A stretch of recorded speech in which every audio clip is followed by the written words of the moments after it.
The other day I shared a story in scripture about how a man through prayer changed the mind of God. But I was reminded of an example in the New Testament where a lady basically argued with Jesus. It's the story of the Canaanite woman, and it's in Matthew chapter 15. It seems like she's following around Jesus and the disciples and crying out after them.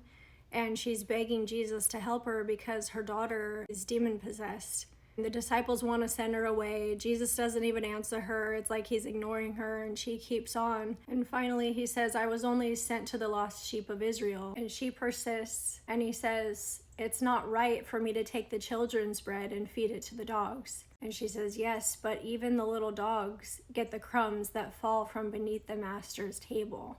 And with this, he marvels at her faith, and he says, you have great faith. And then he grants her requests. And so I just think it's interesting that persistence, and even if we don't take no for an answer from God, he calls that faith. A lot of people would call that disrespect, but he calls it faith.